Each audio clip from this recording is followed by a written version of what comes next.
So, good evening, Chuck. It's good to have you with us, and um, I will turn it over to you. It looks like we have somebody's car um, that's driving. It's Bob's iPhone. That would probably be Bob Denniston. He turned off his camera. Okay, well, it's three after, so do we have something we could do to kind of allow people a minute to show up? People could go around and introduce themselves and say where they are, perhaps, or Okay, good. yeah, maybe call on people, Terry, since you're Okay, well, in I'll the start driver's out. seat. I'm Terry Lohman, and I'm in Miami, Florida, and I live in Ames, Iowa, during the warmer months. Suzanne, go ahead and take it from there. I'm Suzanne Zilbert, and I just moved from Ames, Iowa to Cleveland, Ohio, Cleveland Heights specifically. I'm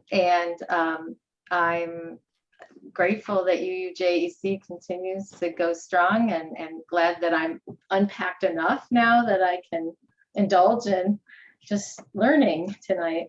So thank you, everybody. And I recognize Dick. Yeah. I'm Dick Burkhardt and my wife Mona here, and Introduce myself. we're from Seattle, Washington, very active out here, plus all over the world at different times. So I'm Mona Lee, mhm, ex-wife, mhm. and I do a lot of things. Very busy, very active. We do a lot I with have- Green New Deal. I have 5 Zoom meetings today.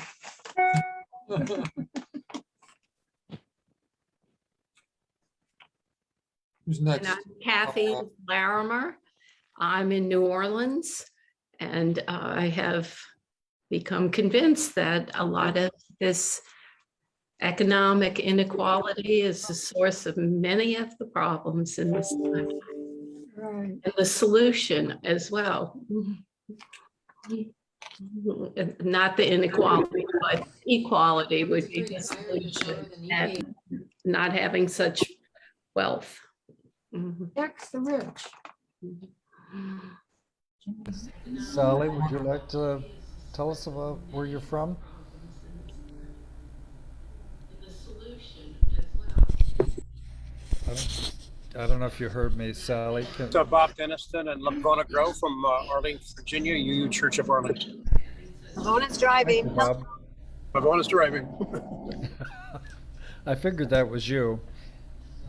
'Cause I don't know anybody else who goes on their iPhone for Zoom meetings, but if you do 5 like Mona did today, you probably need to do something in the car just to make sure you can get them all in. Okay, Sally Alice, are you able to talk to us? Yes. Can you hear me? Yeah.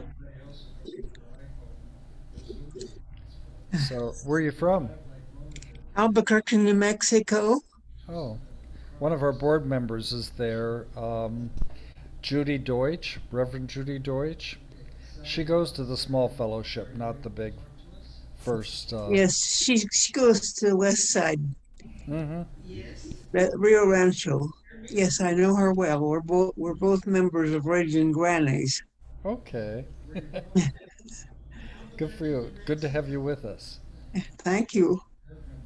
Sherry, would you like to introduce yourself? Well, as it says, Sherry A. Wells and Detroit, First Church in Detroit. That's where I discovered about UUism, and my son, age 7 at the time, kept saying, "Can we go back to the church where people laugh?"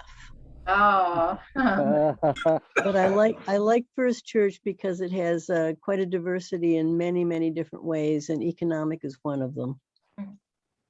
Thank you. Let's see. Georgianne?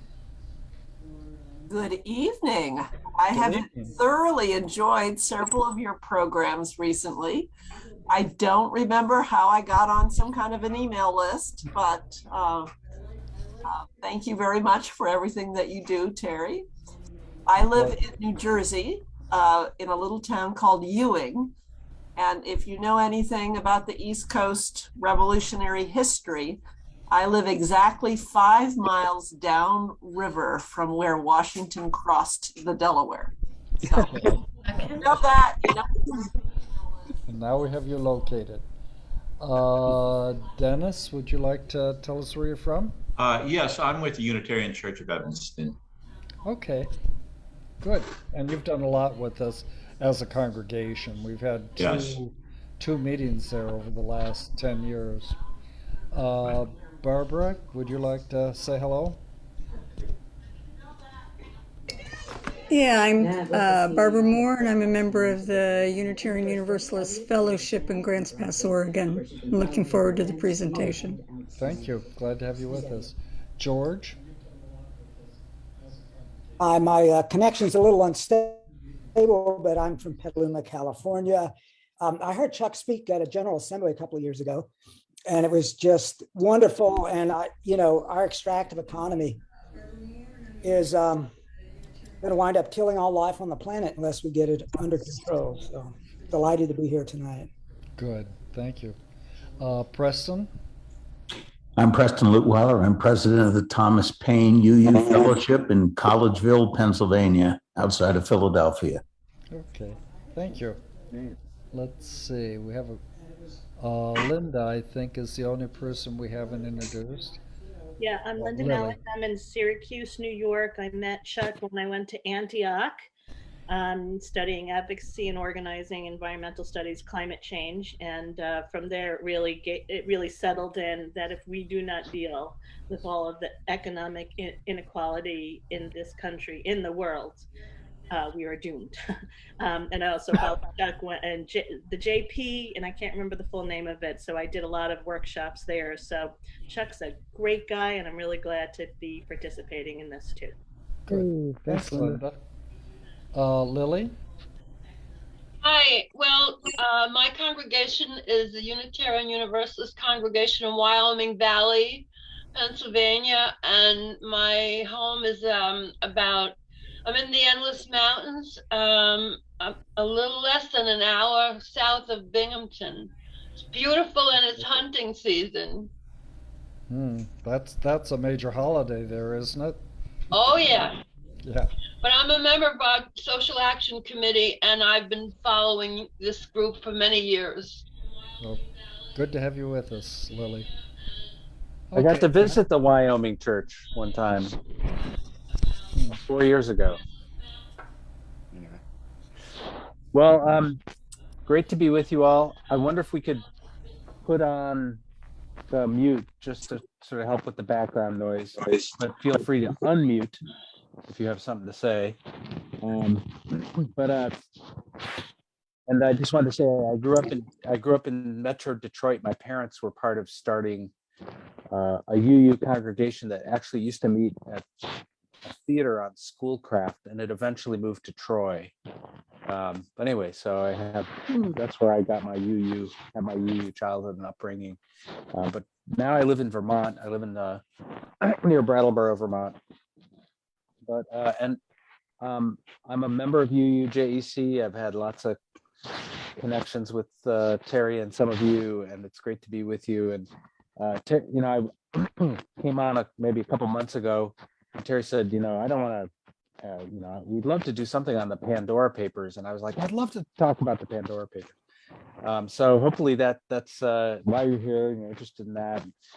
But it sort of ties into the issues of inequality that many of you mentioned, and that's how I got interested in who are the agents of inequality. If you think about who makes it possible for the super wealthy to avoid taxes and pass on as much wealth to the subsequent generations and help build up these sort of dynastic accumulations of wealth.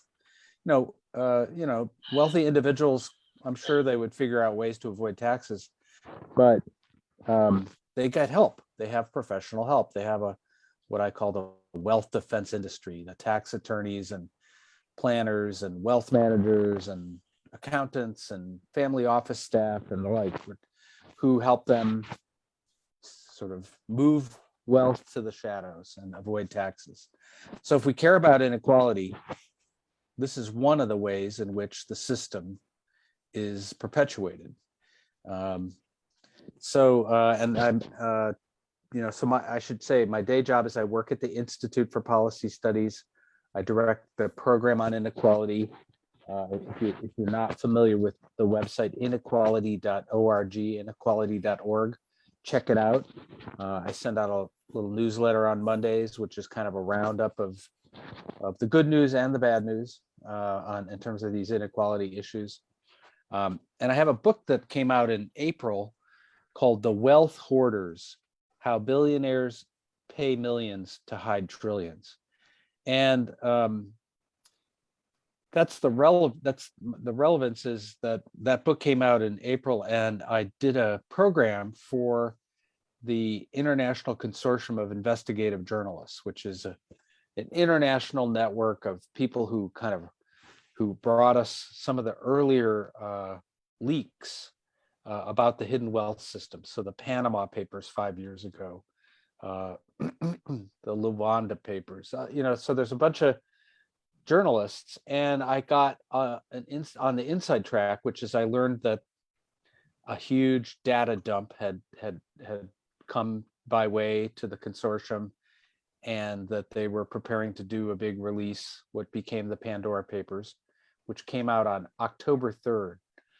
But I knew about it for a couple months ahead of time, and had been working with journalists around the world, primarily journalists from Mexico, Brazil, Colombia, some European journalists who were looking into the data and finding that their wealthy people and criminals from their country were bringing their wealth to the United States and parking it in trusts in South Dakota.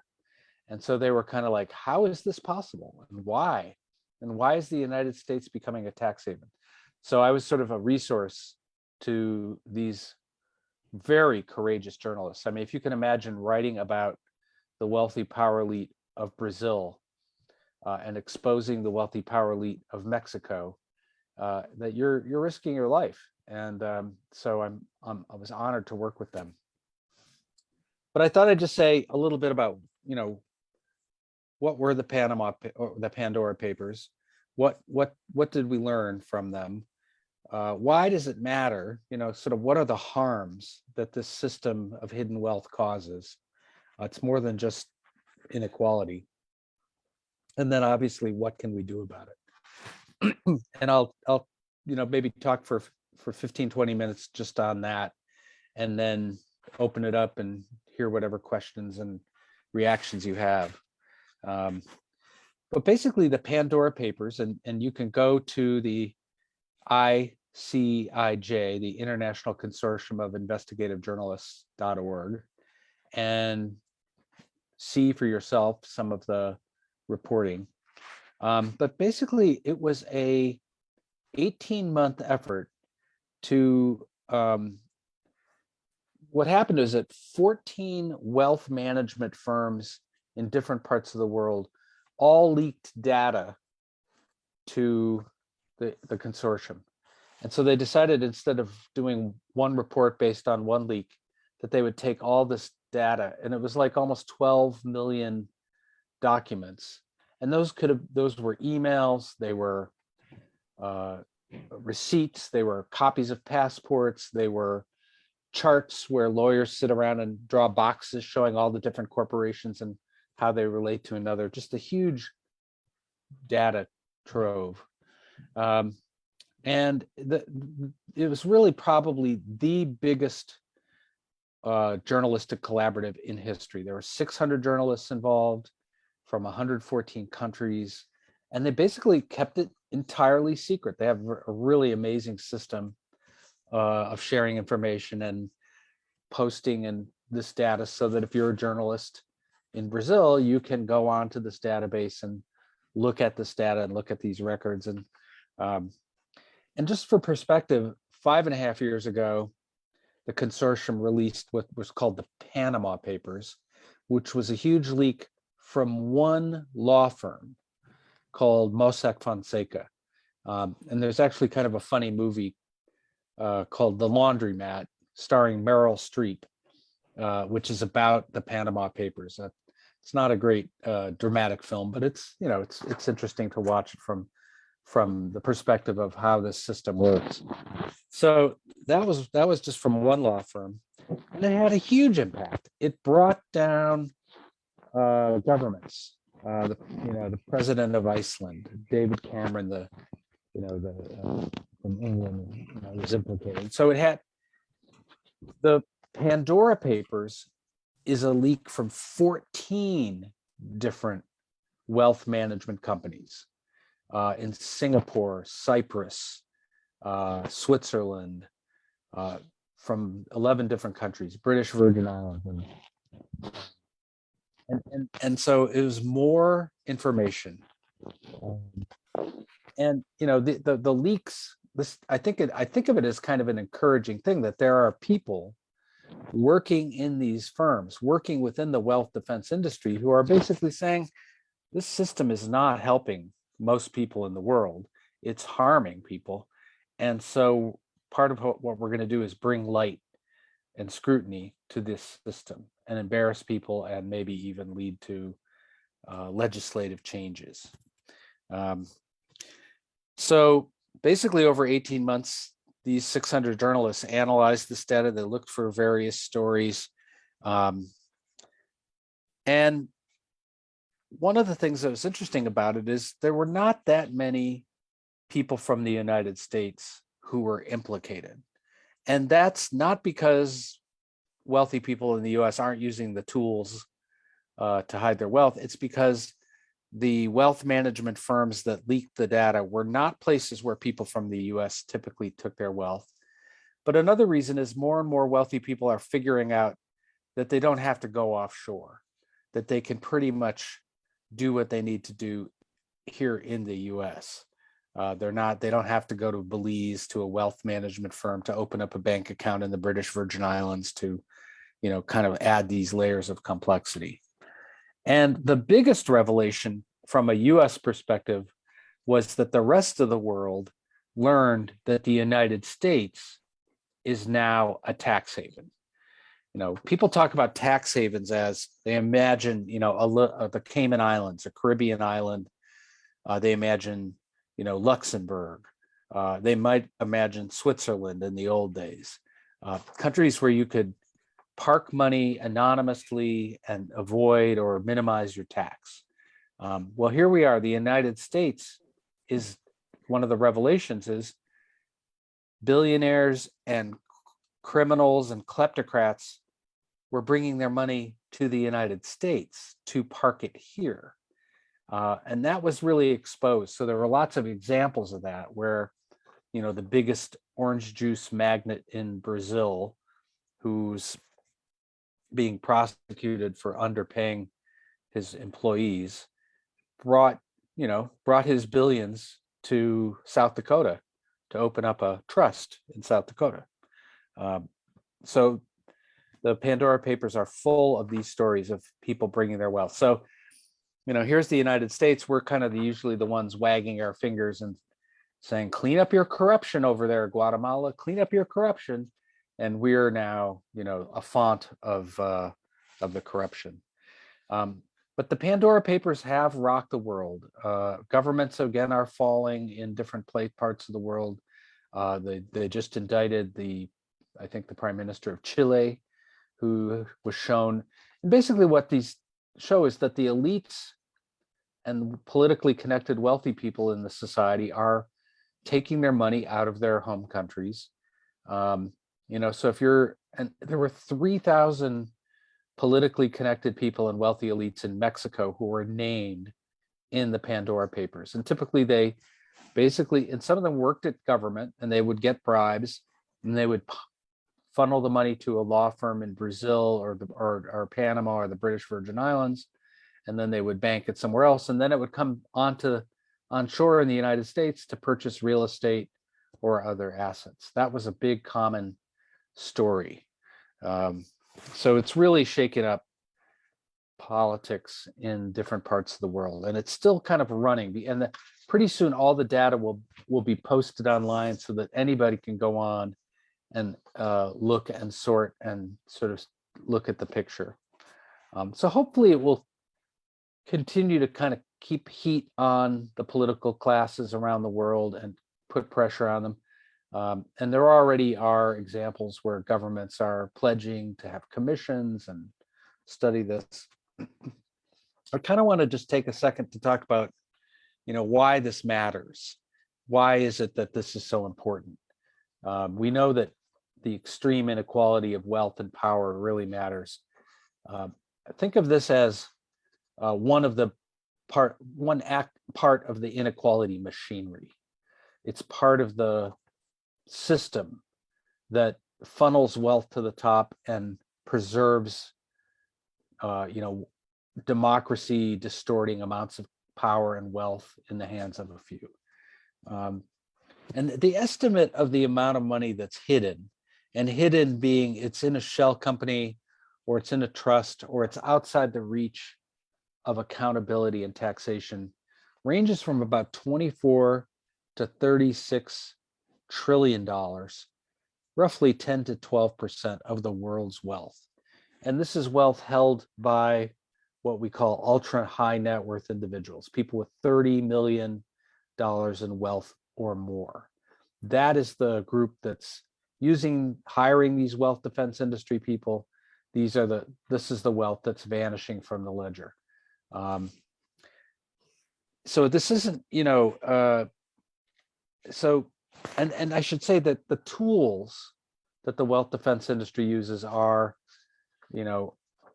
using offshore bank accounts, using trusts, which are, when you think of a trust, a typical trust is you have a grantor, or someone creates the trust for a beneficiary. Maybe that's a child with a special need.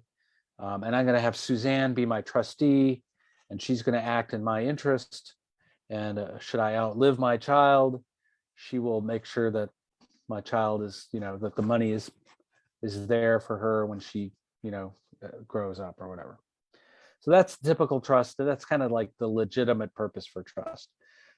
But what's happened is these lawyers and wealth defense industry people have morphed and manipulated the trust form to the point where what you use a trust for is to put property and assets into an ownership limbo where no one can say who really owns it. So now I will create a trust for myself. It's a selfie trust. I'm the grantor and I'm the beneficiary, and Suzanne is my trustee. Oh, and by the way, she and I have an agreement that she will just do whatever I tell her to do. Now, I no longer technically own this wealth. It's in a trust. Is the grantor liable for the tax? No, I put it in the trust. Is the recipient? Oh, me, by the way. Well, I haven't gotten it yet. Suzanne, obliged? No, she's the trustee. She doesn't own the wealth. The wealth is now in a kind of a limbo state. And then what states like South Dakota have done is they've altered the rules of trusts so that they don't terminate ever. Typically, trusts have a limited lifespan, one lifetime and 20 years or something like that. They've suspended the rules, what anybody who went to law school knows as the rule against perpetuities. So now these trusts in South Dakota can exist forever. So if I'm a billionaire and I want to put wealth into a trust for my unborn great grandchildren and their heirs, I'll go to South Dakota and create what we call a dynasty trust. And that wealth will exist outside the reach of taxation and accountability, and it'll be secret and it won't be taxed. So these are the tools that the wealth defense industry is using. Anonymous shell companies are very important because you don't know, so if I was your Terry often asks me for financial advice, so I tell him, look, Terry, here's what you do: take the money offshore, put it in the Cayman Islands bank account, don't now create a shell company in Delaware, bring those assets back on shore, now buy up half of Manhattan, you know. So you create these different layers. The more layers, the more complexity, the harder it is to follow the money. And that's what the wealth defense industry loves. Complexity is their bread and butter. So anyway, those are a little bit of the tools. So why does this matter? Let me just say real quickly some of the harms. One, this is the mechanism by which the wealth of the global South is being plundered.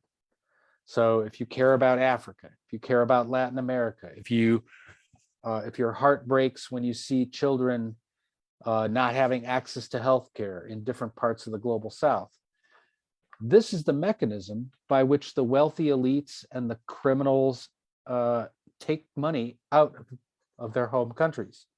You know, in my book, I tell the story of Angela dos Santos, the wealthiest woman in Africa from Angola, and how she basically moved $2 billion out of Angola because her father was the president.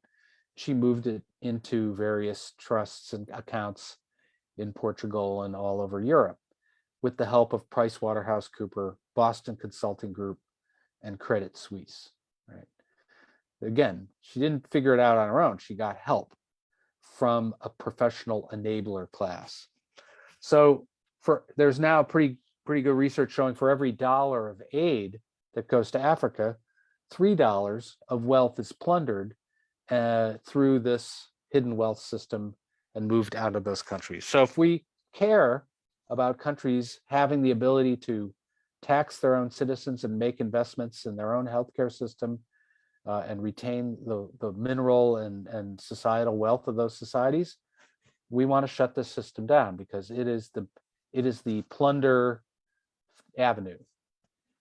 Second reason is this is the way in which taxes are shifted off the wealthy onto everyone else. When wealthy folks don't pay their fair share of taxes, they basically, everyone else has to pick up the bill, or you have phony austerity. There's no money, we can't afford to invest in a new health clinic. We can't, and I think that's part of it, is to understand like the hospital that wasn't built, the health clinic that didn't help the children, the pothole that isn't filled. That's all because we've shifted tax obligations off the wealthy and onto everyone else. And this is the system that enables that. The third is that the secrecy part of it empowers criminals and deadbeats and kleptocrats. That the fact that a lot of this is secret, and again in the book, The Wealth Hoarders, I tell the story of a guy who ran a computer company, and he ran advertisements on late night television. For a small $30 a week payment, you can own a computer. And so people would call the 1-800 line, they'd give them their bank account information, and this Blue Hippo computer company would take $30 out of their account, and lo and behold, no computer shows up. And lo and behold, there's no way you can stop them from taking the money out of your account, So they basically bamboozled and swindled a bunch, hundreds of, tens of thousands of working class people out of their money before the consumer affairs and different groups shut them down. But then they could never recover the $14 million that they'd stolen from all these people because the owners moved all their money to a Cook Island trust and then to a Belize, a trust and all this stuff like this. So, I took pictures of the owner of this company, his Facebook page and his Lamborghini and his big house in Florida. And this guy's walking free, right? The person who, shoplifts a candy bar has to go to jail, and criminals like these guys, because they're using this system, this hidden wealth system. Fourth harm is the more wealth that goes into these tax havens, the less money goes to charity. It shrinks the pool of charitable money. Fifth harm, this money actually is in our local economy. In fact, oftentimes it's bidding up the cost of housing. You have shell companies and anonymous investors buying up real estate all over, primarily in the coastal cities. I mean, Miami, New York, Boston. We found that they're building these towers, these luxury housing buildings, Seattle, Los Angeles, the Bay Area, obviously. They're not building these housing. No one's going to live in this housing. It's a form of wealth storage. It's like a safe deposit box in the sky. You go by these towers in Manhattan, no one is living in them, but they've sucked up vast amounts of energy and resources, construction energy. They drive up the cost of land. Basically, this hidden wealth is touching down in our neighborhoods, and it's making the affordable housing crisis worse. So again, the anonymous and hidden wealth is having a negative effect. And then finally, it's worsening inequality. This is the system that allows dynastic wealth to grow. And what we've seen over the pandemic is the wealth of the super wealthy has been supercharged. The US billionaires have seen their wealth go up $2.1 trillion since the beginning of the pandemic. I think by the 2-year anniversary of the pandemic, the wealth of the US billionaire class will have doubled during the pandemic. We're on track for that. So this is the system that enables wealth dynasties to emerge. And the French economist Thomas Piketty said, if we don't intervene in this system, this machinery that's generating these inequalities, that one generation from now, the sons and daughters of today's billionaires will dominate our politics, culture, philanthropy, and economy. They'll have vast monopoly power and political power. That's where we're sort of heading if we don't figure out how to do this. And those of you who are into sort of political theory and political science will appreciate this is essentially how you refeudalize a society, is you allow for aristocratic wealth ownership. When South Dakota abolishes the rule against perpetuities to allow unlimited trusts, they're bringing back the Downton Abbeys of the future. They're bringing back kind of feudal property systems where the wealthy have these vast trusts, and charitable foundations are becoming more and more an extension of that as well. So the good news, and I just want to close with sort of what the possibilities for change are. One really interesting thing is a year ago, thanks to 10 years of organizing by a coalition that I'm part of called the Financial Accountability Corporate Transparency Coalition, FACT Coalition, is Congress passed as a rider to the National Defense Authorization Act, which always passes dutifully, a provision called the Corporate Transparency Act, requiring corporations, anonymous limited liability companies, to disclose who their real beneficial owners are to the Treasury Department, to the what they call FinCEN, the Financial Crimes Enforcement Network. It's not a public registry, but it really is a great precedent. And there's some weak spots in it. It doesn't include trusts and partnerships. It just focuses on limited liability companies. But it's a great start. And part of the reason it passed and President Trump signed it is because it had broad support from law enforcement. Law enforcement has been completely frustrated. They're trying to follow the money and chase down these criminals, and then they hit that Delaware limited liability company and bam, it's like running into a wall. They can't pierce that entity. Now, any limited liability company is going to have to say who their real human beneficial owners are. Anybody who has a greater than a 25% ownership interest will have to be disclosed.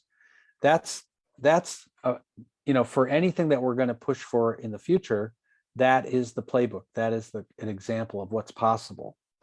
And this is under Trump. This passed under Trump. So our coalition is now saying, well, let's Coming out of the Pandora Papers, members of Congress introduced something called the Enablers Act to require greater due diligence reporting on the part of attorneys, art dealers, real estate agents, wealth managers, that they have a affirmative responsibility if they see corruption, corrupt activities, that they have a responsibility to blow the whistle. Enforcement is a huge part of the problem. I mean, the Internal Revenue Service has been, their capacity to follow the money of the super wealthy has been decimated. They've lost their entire kind of capacity to figure out how these trusts work, which ones are legitimate, which ones are just tax dodges.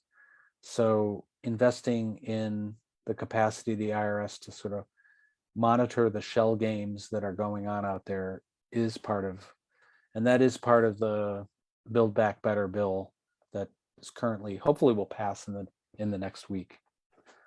And then, as I mentioned, trusts. I think we have to do something about trusts. We have to probably require trusts to be registered, trusts above a certain size, and asset should be disclosed in public. We should limit the lifespan of trusts. We should tax them and tax assets in the trust in certain cases, and just ban certain ownership forms that have no legitimate purpose other than tax avoidance. And finally, this is a global issue. So we need to kind of engage in global treaty making, global provisions to raise standards. And the good news again is, Janet Yellen, the Treasury Department under the Biden administration has negotiated 136 countries are now signatories to creating a new global corporate minimum income tax. This goes a long way toward the corporate tax avoidance side of the problem. And it's essentially saying we're going to raise standards. And as a result of that, Apple is going to have to report how many employees they have in Ireland and how many employees they have in Netherlands and how much tax do they pay there. There's going to be country by country disclosure and tax reporting so that those companies can remain in compliance. And again, that's the model for global cooperation. It's very tempting to think, wow, the rich are always going to be able to hide their money. They're always going to be able to, beat the tax authorities. They're always going to stay one step ahead with their latest trust or transaction. But actually, this system could be shut down pretty quickly. And even just the United States and the United Kingdom agreeing on minimum standards for disclosure and reporting and taxation, and then using their global economic clout to say, okay, you want to join the family of commerce here? Belize, of course, you're a British part of the Commonwealth countries, but you can't be the weak link anymore if you want to be engaged in trade with us. So those are some of the things. And then I just thought I'd mention, sometimes it seems like, well, this is national policy, but it really does matter right now that members of Congress are hearing from you saying, it's appalling to me that the wealthy are treating our tax system as an optional activity, and that we need to shut down this hidden wealth system. We should not have one tax system for everyone and the one for the super wealthy. And and I think that that's more and more a message that members of Congress are hearing from their constituents. But here's something that could be done more at the local level, which is city councils, and a lot of cities have progressive city councils. There's no reason why a city can't require disclosure of beneficial ownership of real estate. Everybody has to register their property when they purchase a property in a town. Why couldn't you just simply say you have to disclose who the real owners are? There's no such thing as an anonymous shell company. California is looking at creating a public registry of beneficial ownership. Cities like Los Angeles, there's a city councilor in Seattle who expressed interest in this. Boston, where we have a new mayor, Michelle Wu, who's a champion of this idea of transparency. And that will help us figure out, well, who's buying our neighborhoods? And maybe it'll help inform, maybe we should regulate vacancies. Maybe we should tax luxury real estate transfers and put funds into a affordable housing fund. But a good first step is getting cities to say, who's buying our community? It cannot be, you should not have to live next to a building where you don't know who the owner is and they cannot be held to account. So that's a kind of, I think we hope to see more and more cities coming forward with this idea of local municipal transparency. Anyway, let me stop there and just open up for any questions. You could raise your hand or put a question in the chat, or how did those wealth, Terry asks, how did the wealth defense businesses, these 14 firms, spill the beans at the same time?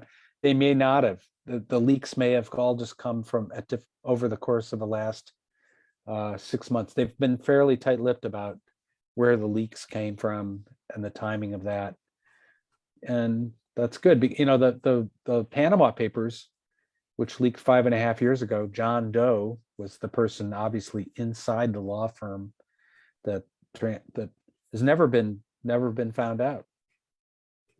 I've been saying to all these young wealth managers I talk to, listen,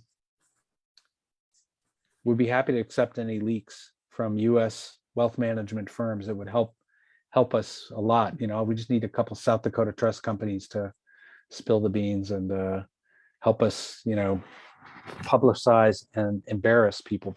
The leaks that ProPublica published this year, based on leaked tax documents, have had a huge impact.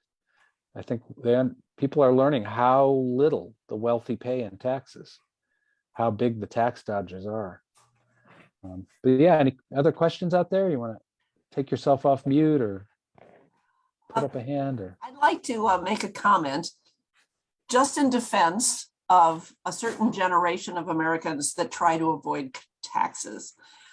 My father just passed away. He was 97 and a half, and he fought in World War II as an infantryman in Italy. And the upshot of his wartime experience was he never wanted to give the government a dollar. He said they were the worst managers of their wealth that he'd ever come across, and that he could do a much better job on his own. So I'm not, this is not in direct conflict with these discoveries, but I just, from the way you started out, I thought, you know what? I know that my father just didn't think it was the best use of money to give it to the government. I have a different point of view. I would like to help the country become more just. And, so I pay taxes quite happily. But I just wanted to mention that. no, actually, there's a you're in terms of public opinion, you're kind of a reverse generation, meaning the greatest generation, post-World War II generation, actually did not resent paying their taxes, again, in terms of broader public opinion, because we had a progressive tax system, wealthy people paid their fair share, and we made public investments like the GI Bill, like the first-time home buyer program, things that actually kind of help build middle-class prosperity and wealth. And so in terms of public attitudes about taxation, the progressive tax system was much more politically popular in the decades after World War II, and now it's less popular because people have the sentiment that your father had, which is government doesn't do anything for me. I'm going to be better off just holding on to my own money. So anyway, just pointing out that from a larger public opinion, public attitudes point of view, you're ahead of your time. But the GI Bill did not go to all the soldiers. Unfortunately, I learned that the Tuskegee Airmen, the black escort fighters that escorted my dad's bomber back to base in World War II, Dad got the GI Bill. He got it for education. I'm sure he got it for housing. But the black soldiers had a lottery, which means everyone didn't get it. They had redlining all over the place. So it didn't work for them. And that has the inequality continuing as well. Yeah, good point. The post-World War was the white middle class expansion. That was, the subsidized white middle class expansion. And we know people of color were not able to get on the wealth building train. They were barred from access, whether it was de facto or overt discrimination. The GI Bill, there were a lot of African Americans who got it. Harry Belafonte, for one, who is somebody I know, who talked about being able to go to acting school on the GI Bill, Sidney Poitier, people. But for many African Americans, if they got the GI Bill, if they lived in the South, they went back to a Jim Crow education system. So it was not the same sort of, and in housing, it was much more overt, the discrimination. The first time home buyer mortgages, FHA, Farmers Home, Veterans Administration were all just overtly racially discriminatory. Dick, I see Dick has his hand up. I like what you said, that the people need something that's tangible coming from government. And of course, the Republicans are doing everything they can to block such a thing. But I think like the younger generation could see this very visibly if we got rid of all these student loans and paid fully through college. Just like my generation, there were very few loans like that. And another thing that'd be comparable would be that Medicare for all. So I think if we work on these big universal programs, it's very hard, but that will make a huge difference in people's perception of government too. More. I mean, we're at an interesting point, which is we just passed this $1 trillion infrastructure bill. And everybody knows that's going to have a huge impact. And it includes things like rural broadband, so all these rural parts of the United States that it's like the rural electrification project in the 30s, 40s, those whole areas. So the whole question is, can government do big, meaningful things to improve the quality of people's lives? The Republicans want to do everything they can to make that not possible. Government is not going to help you. Government's going to mess it up.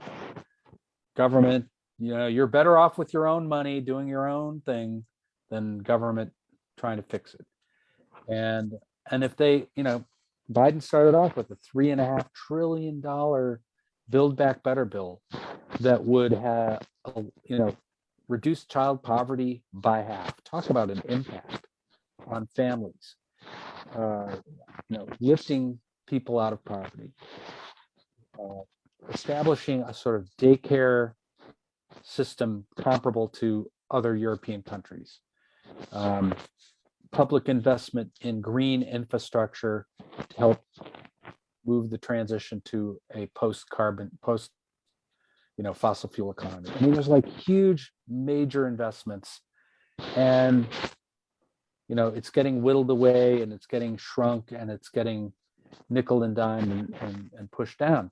And of course, the big fear of the Republicans is we'll do something that actually helps people, that makes them understand government could it could be better. And I think, Dick, the point you make, abolishing student debt, I don't understand. There are 43 million households that have student debt. There's a whole generation that is just saddled with student debt. If we could figure out a way to abolish student debt, Medicare for all, addressing the cost of healthcare, making people less worried about healthcare, two huge, important quality of life things that will make a huge difference in people's lives. So I think that's a really important point, what we're up against. We have all kinds of ways to pay for that by restoring this progressive tax system. But we have to close down this hidden wealth system. Otherwise, it will undermine our ability to get wealthy people to pay their fair share and get corporations to pay their fair share. So that's why this is so relevant.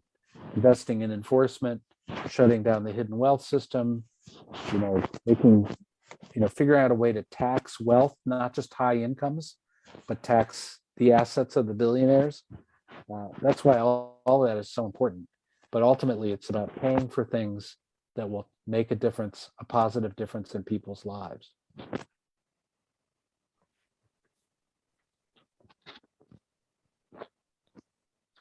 Yeah, other questions, thoughts?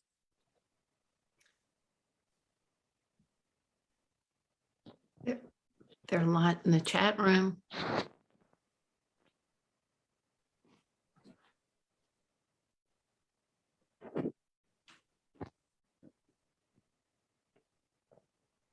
About the Build Back Better IRS agents. One thing to realize with the IRS is now we all, unfortunately, IRS has been like picking on people who, you get the earned income credit, working poor, and have not, partly because it's more complicated to track down these complex money movements. So it will make a difference. There's an estimate that the tax gap between what's legally, statutorily required and what's actually raised is somewhere between 600 billion and $1 trillion a year if we just enforced existing law. We have an estate tax that is it's essentially our inheritance tax. Is only levied on people with $24 million or more, couples with 24 million.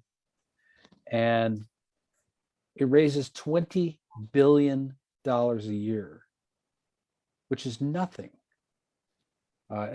That's like half of what Elon Musk made in one day, the other day. So, why is that? It's because it's completely porous. It's optional. As the Trump administration guy, Gary Cohn said, only morons pay the estate tax.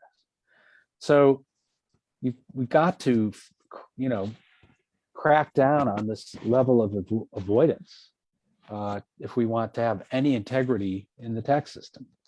I'm just looking if there's other questions. Preston makes an important point about don't abolish student debt. It's unfair to those who paid their college costs or repaid their student loans. However, reduce interest rate to zero so the debt does not accumulate. That's good. Yeah, no, I think, there's always going to be this kind of equitable implementation question, which is, I sacrificed and paid off my student debt, and now you get, the magic wand. But there's ways to transition that in an equitable way, starting with current students and then working to restructure debt, eliminate the high interest rates, allow people to refinance debt, et cetera. So there's a way to implement it that I think can get at the fairness issues. Yeah, I just had another thought, Chuck, that if you want to build some support for this kind of taxation, if you could identify the money that's actually, say if you close some loopholes and get a lot more money in, if you could identify the money that's coming into the tax system that wasn't there before, if you could put that into a sovereign wealth fund and say that every adult citizen in the United States has one share of that sovereign wealth fund and gets dividends from that sovereign wealth fund every year, then all that savings would come right back to people and would help the people at the bottom the most. And they see, wow, yeah, so that would be a big difference. And you might have a lot of political support for something like that. Yeah. Yeah, a number of states like Alaska and others have sort of this idea of state sovereign wealth funds and guaranteed income. That's a great example of like, how do you rewire an economy to create some good different incentives, build political support for some of these initiatives. You have a carbon tax where you tax carbon at higher levels every year. It goes to a fund that rebates people on a per capita basis. Big energy users pay more. Low energy users actually get a rebate. Some of that goes into green infrastructure. That's the personal carbon allowance, as I remember rightly. Yeah, people are kind of trying to think through how do you rewire the incentive systems in good ways to get us where we need to go.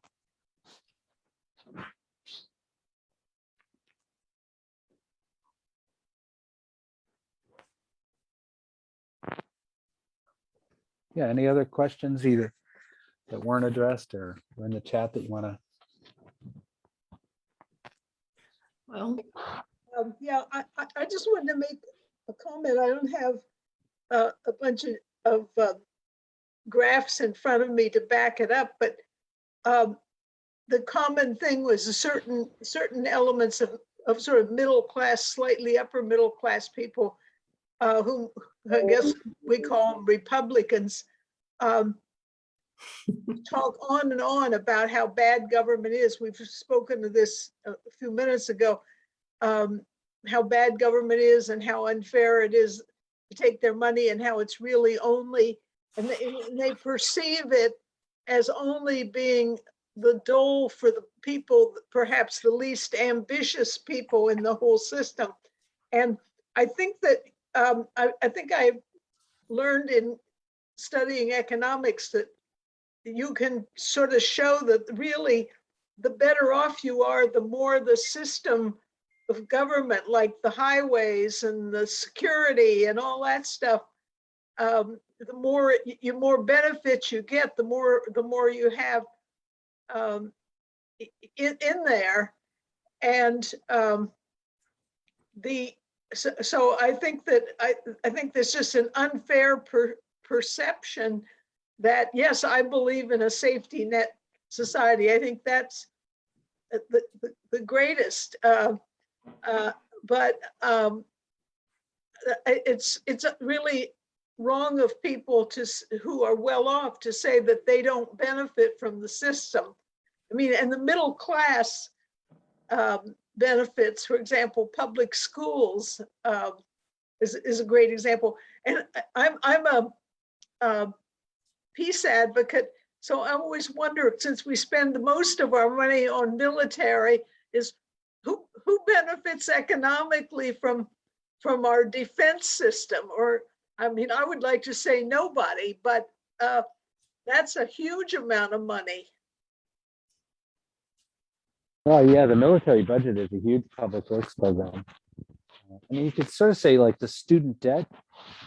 The only people who benefit are the student debt financial industry. There's like no other positive social purpose to just requiring young people to become indentured servants to the student loan industry. The military, at least they figured out how to spread all that wealth or all the expenditures into every congressional district where they make some piece of the B-55 bomber or whatever, you know. So yeah, it's a huge public welfare program for certain communities, and it is important to talk about the Pentagon budget. You know, the ever-growing Pentagon budget when it comes to, you know, misallocating or properly allocating resources. So something you said, Carol, that also reminded me. You know, a big part of what we're up against is what I would call the narrative of deservedness. The stories that justify inequality and not taking action, the whole idea that, you know, some people deserve, if you have wealth, you deserve to be there, you've worked harder, you're more virtuous, and if you are poor, it's the inverse, you know, you've failed in some way or you lack virtue. I mean, that's a very deeply imprinted narrative and story in our culture. And it's really important to find ways to disrupt those stories, you know, by, as Carol pointed out, who benefits from public subsidies. You know, I always like to say that the super wealthy should pay an inheritance tax because they disproportionately benefit from public investments, the property rights protection systems, the public infrastructure, the knowledge infrastructure, all these commonses that we fund and pay together. The wealthy are building their wealth piles on top of these public investments. So yeah, I think we need to just find ways to tell true stories about how wealth is created, how advantage works, the puncture these sort of mythologies around deservedness. That's a really important part of how we sort of tackle this. Preston, I think I saw your. Yeah, I just wondered if you were familiar with the Patriotic Millionaires and if you would like to comment on their take on things. Yeah, so I'm very familiar with it. I co-founded the Patriotic Millionaires, which is a network based in Washington. It's about 250 multimillionaires. And speaking of disrupting narrative, that's a lot of what they do. These are wealthy people. They actually just published a great book called Tax the Rich. And they have a little video roadshow. If you go to taxtherich.com, you'll see this, these roadshows. I'm in a lot of them, where some of the kind of entrepreneurial wealth billionaires get up and say, everybody says I'm a job creator. I'm not a job creator. I marshal capital and I do some things that are useful, but I'm not the engine of job creation. And so they're really, really important messengers in debunking these myths of meritocracy and deservedness. So yeah, check and they have a great social media, kind of fun, entertaining, playful, great media profile. So check out Patriotic Millionaires, like them on Facebook, sign up for their periodic email blasts because they're very, very informative. And I'm a longtime founding board member, and we actually just started an international chapter of the Patriotic Millionaires. Of course, we had to change the name. Patriotic didn't quite go over that well. Anyway, so but we now have a campaigner in England, and she's reaching out and building members.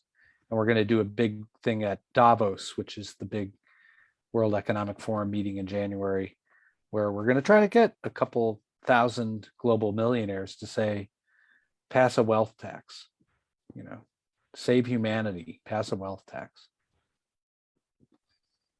I love it, Chuck. Thank you. Yeah, thank you. Yeah. You're saying that it's not that difficult to change this wealth defense industry, but do we actually have legislators who are really looking into this and are trying to make that happen? Yes. I don't mean to say it's not going to be a heavy lift. It's a pretty powerful lobby. You got a couple 100,000 people whose jobs are tied up in this sort of old wealth defense system. But the harms are pretty powerful, pretty compelling. The harms that I mentioned about tax shifting and, enabling criminals and disrupting local housing markets. There's a whole bunch of good reasons for people to be engaged. And we have come such a long way in 2 years. It was just 3 years ago, this coming January, Elizabeth Warren, running for president, proposed a wealth tax. And Senator Sanders proposed a wealth tax. And then the pandemic hit, and the billionaire class has seen their wealth, surge as others have suffered. And then all these exposés have come out showing how little tax they paid. And I haven't seen proposals to tax the wealthy be so popular in my 25 years working on these issues of inequality. So public opinion is radically shifting. The politicians are still lagging behind, but we've been going to them with these polls that show, 60% of Americans support the infrastructure bill. But if you tell them that the infrastructure bill is going to be paid for by wealthy individuals who have been dodging their taxes in global corporations, support goes to 80%. Like when you talk about taxing the rich to pay for popular things, the support goes up, not down. And that's different. That's different than even 4 or 5 years ago. So all the politicians are all cowering. We can't talk about taxing the wealthy. America's not ready for that, right? No, that's not true anymore. They may not be ready, but the public is way out on this for the reasons I mentioned. So I think things can still go badly, but I think there's sort of an energy moving in the right direction here. Congress almost included a billionaire tax in the how to pay for this Build Back Better bill. And the fact that there's a $400 billion gap might mean that this week that proposal gets new life. That's what I'm going to be working on tomorrow, is trying to say, okay, yeah, we got a way to plug that gap. And it's wildly popular with the public. What's the problem here? My point about is there are some pressure points, like the fact that the United States is leading the way on a global corporate minimum income tax. That's really powerful. And that you get 136 countries together. So if if we can get our government to lead on this, and people in a couple of other powerful European countries can get their people to lead, their elected officials to lead on this, then there goes the G7, and then the G20, and then the OECD countries. People, they start to fall into line. So I think we know what the pressure points are, and I think that public opinion is on our side. Great. Yes, I agree, because even in the presidential race, income inequality was not on the list when they'd say, what's the most important issue to you? And now I think you see it frequently when you get those rating lists. So I do see that as progress. Yeah, the pandemic gave us a lot of insights into how inequality harms our society. Thank you. Chuck, Lavona Grow and Bob Dennison asked, so where do we start? What can we do from, do we get a hold of our local officials or federal? And it's in the chat. You might want to look at it. I think that, so let's just say if the topic is the Pandora Papers, we have members of Congress who've introduced this Enablers Act. That's a great start. That's federal legislation that sort of deals with the people who help facilitate the wealth hiding. I think in the immediate term, like this week, members of Congress need to hear that you support the Build Back Better bill, that you want them to have it be as big and meaningful as possible, and you want it to be paid for by super wealthy people and corporations. It's, they're hearing the corporate lobbyists have been working it hard. They're trying to stop it. So the immediate action is pass Build Back Better, pay for it with progressive taxes, don't water it down anymore. And then I think, I mentioned, these different federal things. I mean, what's great is Build Back Better includes the enforcement. It includes, the global corporate minimum income tax stuff. That's huge. Can cheer when that passes. And then go back and say, still, we didn't address all the loopholes in the estate tax. We need to eliminate all these tax loopholes and tax dodgers. And if you're, check out Americans for Tax Fairness if you're not already sort of on their action list. Americans for Tax Fairness. People always talk about spending, but we don't really organize around the tax system, and that's what Americans for Tax Fairness does so well.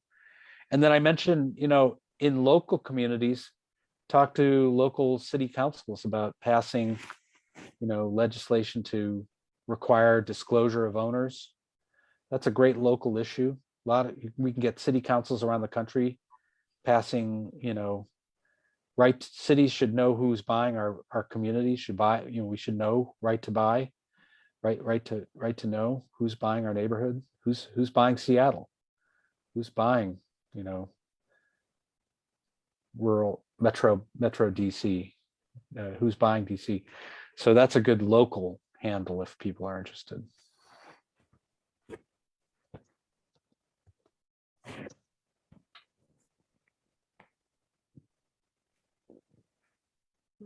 Isn't the Build Back Better, the concern is that a lot of the corporations will be benefiting from all that building and constructing? You mean on the infrastructure stuff? Yeah. That's that in some ways, we have a private sector that's going to be it's the construction industry and the highway or the retrofitting buildings. All that's going to be done by private companies. So yeah, the key is to ensure proper public oversight, of any tax dollars. So yeah, and that ends up being kind of at the local level. But yeah, it some of it may be wasted in the machinery, but yeah. I did put in the chat my email and then the website inequality.org. Invite people to check that out. And let's see, Suzanne has something here about Citizens Climate Lobby, which is a great network to be part of.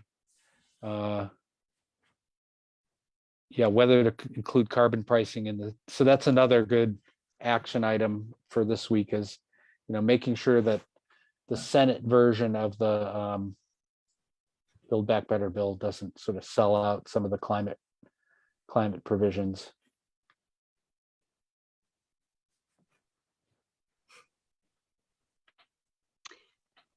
Didn't you come to Birmingham Unitarian Church a few years ago when 5 UU churches combined for a series on inequality? Was that you? Yeah, I was there. All right. Well, Birmingham was my, the Troy UU Church and the Birmingham Church did a lot together.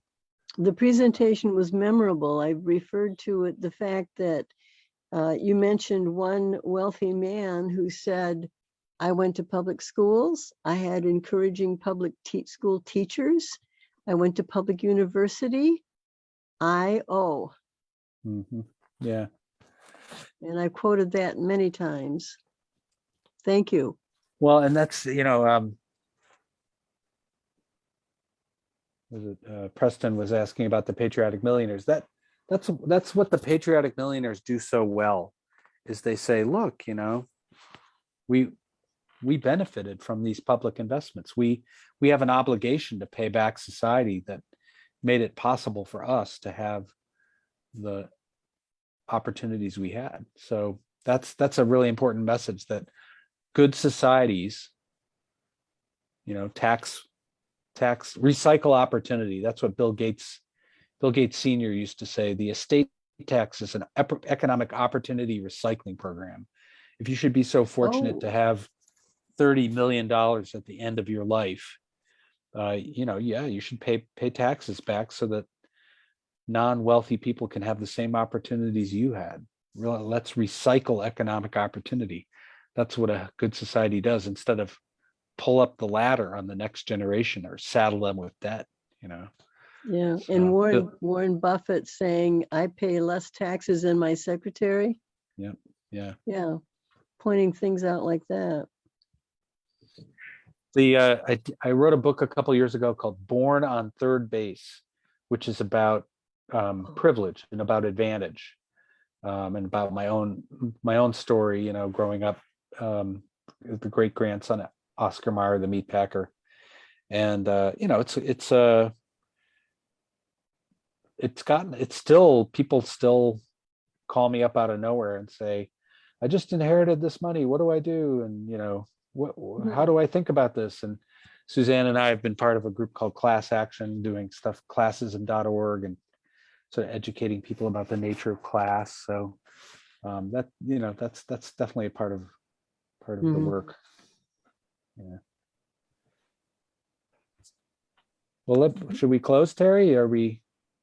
It seems like a good time. If no Yeah. one has any other questions, it's been wonderful to have the evening with you, Chuck. Yeah, great And being thank with you all. Thank Keep you the for your faith. help. Hope to see you all in person, one of these UUGAs, or just keep meeting up on Zoom. You know, Yeah. sure takes cuts down on the travel budget, but yeah. Yes. Thank you so much, Chuck. Thank you.